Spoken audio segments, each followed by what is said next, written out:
ધોરણ 10 ગણિત chapter number 1 વાસ્તવિક સંખ્યાઓ. તો ચેપ્ટર નંબર 1 વાસ્તવિક સંખ્યાનો સ્વાધ્યાય 1.1 નો પ્રશ્ન 1 આજે હું તમને સમજાવવાનો છું કે પ્રશ્ન 1 શું કહેવા માંગે છે કે નીચેની દરેક સંખ્યાને તેના અવિભાજ્ય અવયવોના ગુણાકાર સ્વરૂપે દર્શાવો. તો અહીંયા આપણે ગુણાકાર સ્વરૂપે દર્શાવવાના છે. તો આને આપણે પહેલા શું કરશું કે ભાઈ સીડી પાડશું. તો પેલા બે ભાગ ચલાવો. તો અહીંયા 140 ભાગ્યા 2 કરો તો કે 2 સત્તા 14 શૂન્ય. તો 2 ભાગ આલ્યો તો કે 70.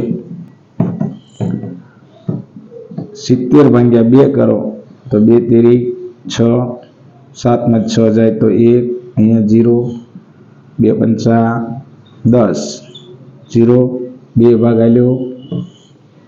હવે અહીંયા તમારી પાસે 35 આવ્યા છે એટલે 35 એકમના સ્થાનમાં એકી સંખ્યા છે એટલે 2 ભાગ ચાલશે નહીં. તો 5 ચલાવો. તો 5 સત્તા 35. તો 5 ચાલ્યો, 7 એકા 7. હવે આને આપણે ગુણાકાર સ્વરૂપે દર્શાવવાના છે. તો ગુણાકાર સ્વરૂપે દર્શાવવા માટે શું કરશો તો કે અહીંયા આ 2 ગુણ્યા 2 ગુણ્યા 5 ગુણ્યા 7. 2 કેટલી વાર છે તો કે 2 વાર. તો કે 2 નો વર્ગ ગુણ્યા 5 ગુણ્યા 7. આવી રીતે તમે આને ગુણાકાર સ્વરૂપે દર્શાવી શકો. હવે આપણે બીજો દાખલો જોઈએ. તો બીજો દાખલો છે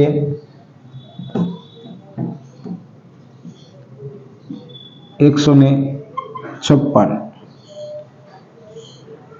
તો હવે આપણે અહીંયા 156 ની અવયવ પાડવાના છે.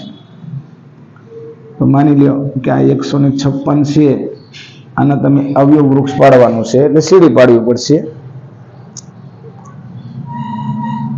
તો 156 ભાગ્યા 2 કરો. 2 કરતા એક નાનો છે એટલે એક ભાગ નહીં હાલે એટલે 2 નો ઘડિયો 15 સુધી બોલો.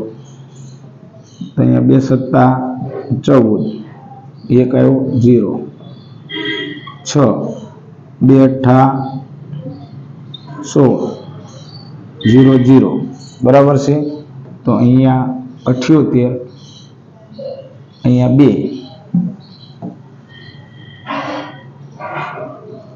78 ભાગ્યા 2 કરો. 2 તેરી 6, અહીંયા 1 ઉપરથી ઉતારે 8, 2 નવા 18, 2 ભાગ ચાલ્યો 39. તો કયા ઘડિયામાં 39 આવે છે તો કે 13 ના ઘડિયામાં. તો એકમના સ્થાનમાં એકી સંખ્યા છે એટલે 2 ભાગ નહીં હાલે. તો અહીંયા આનો ભાગાકાર કરો. 3 એકા 3, 3 તેરી 9 શૂન્ય. તો 3 અહીંયા 13. આ અવયવ વૃક્ષ થયું છે બરોબર છે. સીડી પાડો કે આવી રીતે કરો. તો અહીંયા આપણી પાસે શું કીધું છે ભાઈ નીચેની દરેક સંખ્યાને તેના અવિભાજ્ય અવયવના ગુણાકાર સ્વરૂપે દર્શાવો છે. તો અહીંયા આ 156 બરાબર તો કે અહીંયા 2 ગુણ્યા 2 ગુણ્યા 3 ગુણ્યા 13. તો અહીંયા આ 2 નો વર્ગ ગુણ્યા 3 ગુણ્યા 13. આનો જવાબ આવે દાખલા નંબર 2. હવે આપણે ત્રીજો દાખલો જોઈએ.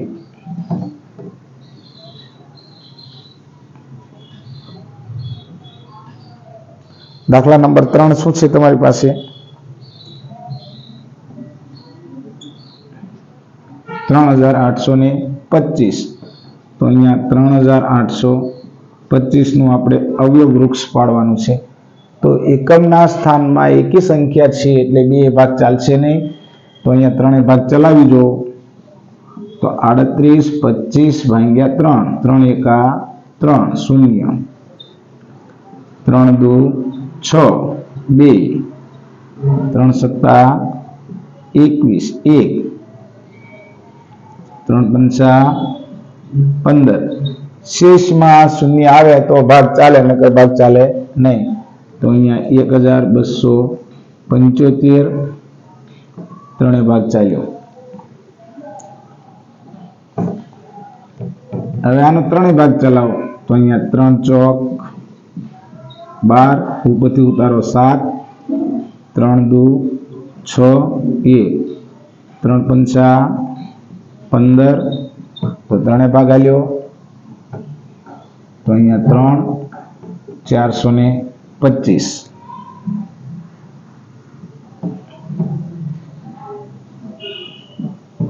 425 ભાગ્યા 3 કરો તો ત્રણે ભાગ નહીં ચાલે તો એ ડાયરેક્ટ સીધો 5 ચલાવો.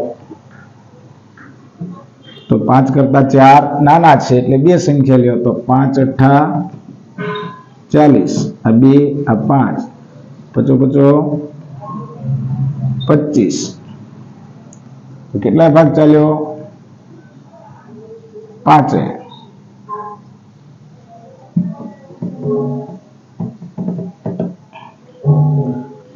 તો 85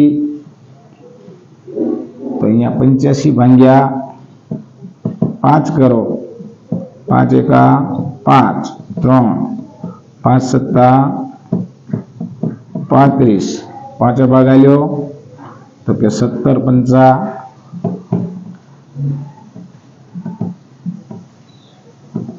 85. હવે આને દર્શાવવાનું છે ગુણાકાર સ્વરૂપે તો અહીંયા 38 25 તો કે 3 ગુણ્યા 3 ગુણ્યા 5 ગુણ્યા 5 ગુણ્યા 17 તો કે 3 ની 2 ઘાત ગુણ્યા 5 ની 2 ઘાત ગુણ્યા 17 આનો જવાબ આવશે. હવે ચોથો દાખલો જોઈએ.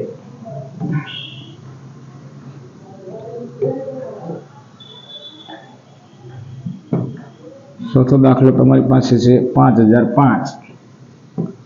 તો 5005 છે એકમના સ્થાનમાં એકી સંખ્યા છે એટલે કેટલાય ભાગ ચલાવશો તો ડાયરેક્ટ સીધો 5 ભાગ ચલાવવાનો છે. તો ભાગાકાર કરો તો કે આ 5005 ભાગ્યા 5 5 એકા 5 ઉપરથી ઉતારો 0 ભાગ ન ચાલે એટલે ઉપર ઉતારો 0 પાછો અહીંયા 0 તો અહીંયા 0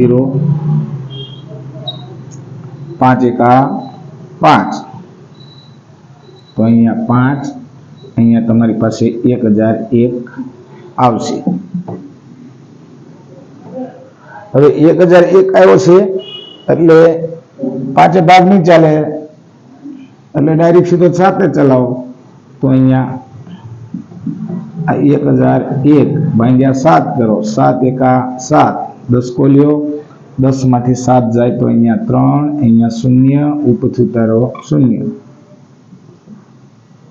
7 ચોક 28 10 કોલ્યો 10 માંથી 8 જાય 2 અહીંયા 0 7 તેરી 21 તો કેટલાય ભાગ ચાલ્યો 7 કેટલા આવ્યા 143. હવે 143 ભાગ્યા 7 કરો તો 143 ભાગ્યા 7 દુ 14 અહીં શેષ 3 આવી 7 ભાગ નહીં ચાલે તો ડાયરેક્ટ સીધો હવે 11 ભાગ ચલાવો તો 143 ભાગ્યા 11 કરો તો કે 11 એકા 11 4 માંથી 1 જાય 3 અહીંયા 0 ઉપરથી ઉતારે 11 તેરી 33 તો 11 ભાગ ચાલ્યો તો 11 ગુણ્યા 13 તો અહીંયા 5005 બરાબર અહીંયા 5 ગુણ્યા 7 ગુણ્યા 11 ગુણ્યા 13 તો આ એનો જવાબ આવે છે. હવે દાખલા નંબર જોઈએ 5મો.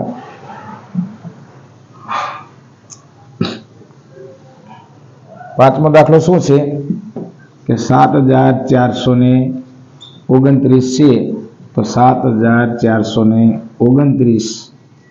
હવે એનો તમે પેલા એકમના સ્થાનમાં એકી સંખ્યા છે એટલે ત્રણેય ભાગ ચલાવો. કેટલા છે તો અહીંયા આપણે ભાગાકાર કરીને જોઈએ. 7729 3 7429 ભાગ્યા 7. હવે આનો આપણે ભાગાકાર કરવાનો છે. કઈ રીતે કરીએ એ જોઈ લઈએ. 7429 ભાગ્યા 11. ભાગાકાર પેલા આવડવો જોઈએ. તો અહીંયા 3 દુ 6 1 3 ચોક 12 2 3 સત્તા 21. ત્રણે ભાગ નહીં ચાલે. સાતે ભાગ ચલાવો તો કે 7 એકા 7 0 4 બે સંખ્યા ઉતારો 7 6 42. અહીંયા 9. સાતે ભાગ ચાલશે નહીં. હવે અહીંયા 7429 ભાગ્યા 13 કરો તો અહીંયા 13 પંચા 65. 14 માંથી 5 ગયા 9. અહીંયા 0. અહીંયા 13 6 13 સત્તા 91 1. અહીંયા 1 19. તો 13 પણ ભાગ નહીં ચાલે, 11 નહીં ચાલે. હવે 17 ચલાવો તો 17 ચલાવો કઈ રીતે ચાલે છે જોઈએ છે. તો કે અહીંયા 7429 ભાગ્યા 17. 17 પંચા 85 એટલે વધી જાય છે એટલે 17 ચોક 68. 14 માંથી 8 જાય 6. અહીંયા 0 ઉપરથી ઉતાર્યા 2. 17 તેરી 51 1 ઉપરથી ઉતાર્યા 9. તો 17 પંચા 85 ને 17 6 102 અને 17 સત્તા 119. તો કે 17 સત્તા 17 ભાગ ચાલ્યો. અહીંયા કેટલાય ભાગ ચાલ્યો 17. તો કે આ 17 437 ભાગ્યા. હવે 17 ભાગ ચાલ્યો છે પણ હવે 17 ભાગ નહીં ચલાવે એટલે તો જોઈ લઈએ. હવે 17 ચલાવો પછી 19 ચલાવો તો અહીંયા 17 દુ 34. 13 માંથી 9 ગયા 13 માં 4 ગયા 9. અહીંયા 0. 17 પંચા 85 નો ચાલે, શેષ વધશે એટલે 19 ચલાવો તો 19 દુ 38. 13 માંથી 8 ગયા 5. અહીંયા 0 ઉપરથી ઉતાર્યા 7. તો 19 તેરી 57. તો કયા ભાગ ચાલ્યો 19 ભાગ ચાલ્યો. તો અહીંયા 19 અહીંયા 23. તો 7429. તો અહીંયા આ 17 ગુણ્યા 19 ગુણ્યા 23 આનો જવાબ આવશે. ઓકે.